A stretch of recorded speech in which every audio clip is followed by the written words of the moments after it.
बर्तमान ये सत्संग आरंभ होती सत्संग भजन कीर्तन गोर सरी सदालोचना आरंभ मुझे सूचना ठिया मुझे दीपद कथा कही मोर वक्तव्य शेष करी सत्संग सरला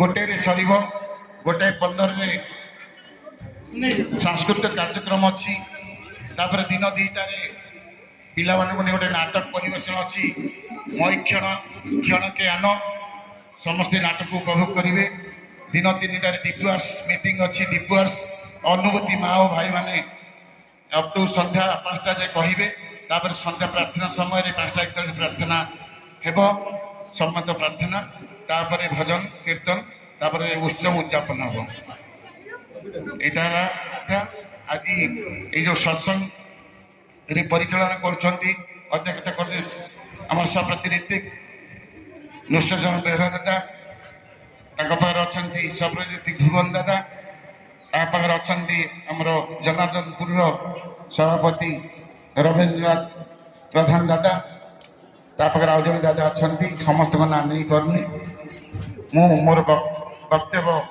पद दीपद कही शेष करी जो आज उत्सव हो परम पंचमेशी दादा 1999 मसीहा फेब्रुआरी 20 तारीख दिन आसते से स्मृति को पाठे कर दीर्घ 27 वर्ष आम ये उत्सव कर आसुचे आ गोटे कथा गला 25 डिसेम्बर परम पंचमेशी आचार्य महोदय पदार्पण करते जगार बसी आपण मैंने समस्ते जानते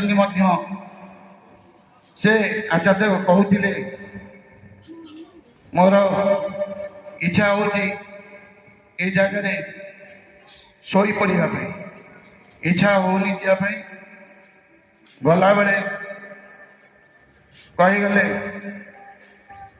वीर भाव कार्य करने निज हाथ में जो आचार्य भवन अच्छी सेठारे बसिले निज हाथ में टे अमूल पानी चीनी पानी पीकी गले अति खुशी गले तेणु ये जो जगह सत्संग रामकरपुर गढ़ी उठी यहाँ हूँ एक शांति केन्द्र एठा को आसिले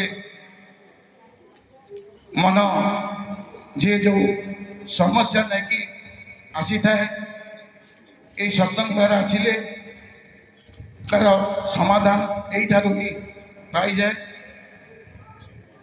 मो ठाकुर विषय पद वक्तव्य शेष करी अपराह समय बड़ाल बंगला श्री ठाकुर अवस्थान कर समय 3 जन युवक द्रुत गति आसिले आसिक ठाकुर सामने प्रणाम कर बसिले किसी समय प्रथम युवक पचार ठाकुर ठाकुर आपण कौन भगवान द्वितीय व्यक्ति पचार आपण कौन भगवान को देखी तृतीय व्यक्ति पचार आपण भगवान को देखे दे पारे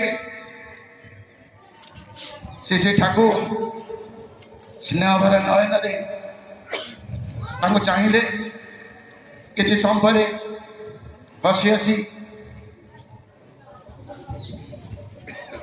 हसी हसी कहले आपण मैंने बहुत भोग कर थकी पड़ी आपण जातु आगे प्रसाद सेवन करूँ आप प्रसाद आंदोलन प्रसाद सेवन कर विश्राम नियंतु मुझे सब कथा आप कहि नंदिदा कहते नंदिदा ये भाई मान को नहीं जाओ रहा खाइबार व्यवस्था कर तारे नंदा आगे आगे नहीं गले नंदा कहते खाई सारा कहते नंदा आम टे आश्रम से बुलाबुली करूँ आपको देखा करूँ नंदा कहते ठीक अच्छे आप रात्रि भोजन करके जी संध्या बेलू जिते ଠାକୁରଙ୍କ ପାଖକୁ ସେ ଭାଇମାନେ ଆସିନାହାନ୍ତି, ନନିଦା ଖୋଜୁଛନ୍ତି। ତାପରେ ରାତ୍ରି ଭୋଜନ ଯେତେବେଳେ ଆନ୍ଦବଜାରରେ ଆସନ୍ତି ଦେଖା ହୁଏ, ତାକୁ ପଚାରନ୍ତି ଆପଣଙ୍କ ଠାକୁର ଅପେକ୍ଷା କରିଥିଲେ, ଆପଣ କ'ଣ ପାଇଁ ଆସିଲେ ନାହିଁ? ସେ ଭାଇ ଜଣକ ପ୍ରଥମ ଭାଇମାନେ କହୁଛନ୍ତି ଆମେ ଆମର ପ୍ରଶ୍ନର ଉତ୍ତର ପାଇଯାଇଛୁ। ନା ଆଶ୍ଚର୍ଯ୍ୟ ହେଲେ କ'ଣ ଉତ୍ତର ପାଇଯାଇଛି? ଆପଣମାନେ ତ ଆସିନାହାନ୍ତି ଠାକୁର ପାଖକୁ, ଉତ୍ତର କିଭଳି ପାଇଲେ? ଆମେ ଉତ୍ତର ପାଇଲୁ ଏଇଥିପାଇଁ, ଆମେ ବାଙ୍କୁଡ଼ା ଗ୍ରାମର ଗୋଟେ ସ୍କୁଲରେ ଆମେ 3 ଜଣ ଟିଚର ଅଛୁ। ଆମେ ନିଗମାନନ୍ଦଙ୍କର ଭକ୍ତ, କିନ୍ତୁ ଆମର ଆଉ ଜଣେ ଭକ୍ତ ଅଛନ୍ତି ଶ୍ରୀ ଶ୍ରୀ ଠାକୁର ଅନୁକୂଳ ଚନ୍ଦ୍ରଙ୍କର। ସିଏ ସବୁବେଳେ କୁହନ୍ତି ଠାକୁର ଅନୁକୂଳ ଚନ୍ଦ୍ର ଭଗବାନ। ଆମର ବିଶ୍ୱାସ ହୁଏନି, ଆମେ ପରୀକ୍ଷା କରିବା ପାଇଁ ଠାକୁରଙ୍କ ପାଖକୁ ଆସିଥିଲୁ। ଆମେ ଯେତେବେଳେ ଆସି ବସିଲୁ, ଆମେ କାଲି ରାତିରୁ ବାଙ୍କଡ଼ରୁ ଆସିଲା ପରେ ଆମେ ରାତିରେ ଆସିଲୁ, ଆମେ କିଛି ଖାଇନଥିଲୁ, ଆମକୁ ଭୀଷଣ ଭୋକ ହେଉଥିଲା। ଠାକୁର ଭାବଗ୍ରାହୀ ସେ ଜାଣିପାରିଲେ, ଆମକୁ ପ୍ରଥମେ କହିଲେ ତୁମେ ଆଗ ପେଟ ଭରି ଖାଇ ଆସ, ଆନ୍ଦୋଳନ ଖାଇସାର, ବିଶ୍ରାମ ନିଅ, ତାପରେ ମୁଁ ଆପଣମାନଙ୍କୁ ସବୁ କଥା କହିବି। ତେଣୁ ପ୍ରକୃତରେ ସିଏ ମା ଭଳି, ମା ଯେମିତି ତା ପୁଅର ପେଟ ଭୋକ ହେଲେ ଜାଣିପାରେ, ସିଏ ସେମିତି ଜାଣିପାରିଲେ ସିଏ ହିଁ ପ୍ରକୃତ ଭଗବାନ। ତେଣୁ ତାଙ୍କୁ ଆଉ ପରୀକ୍ଷା କରିବାର କିଛି ନାହିଁ। ସେ ଠାକୁର ଅନୁକୂଳ ଏ କଳିଯୁଗର ଭଗବାନ। ସେ ନନିଦାକୁ କହିକି ତାପରେ ସେ ଠାକୁରଙ୍କୁ ଆସିଲେ, ତାଙ୍କୁ ପ୍ରଣାମ କରିକି ଗଲେ। ମୋର କହିବା କଥା ହେଉଛି ସେ ଠାକୁରଙ୍କର ଯେଉଁ ସତ୍ୟାନ୍ୱେଷଣ ଗୋଟେ ପୁସ୍ତିକା ଅଛି, ସେ ଆଜ୍ଞା ସେ ସତ୍ୟାନ୍ୱେଷଣ ବାଣୀକୁ ଆମେ ସମସ୍ତେ ଗୋଟେ ଗୋଟେ ବାଣୀକୁ ଆମ ଚରିତ୍ରରେ ଫୁଟେଇବା।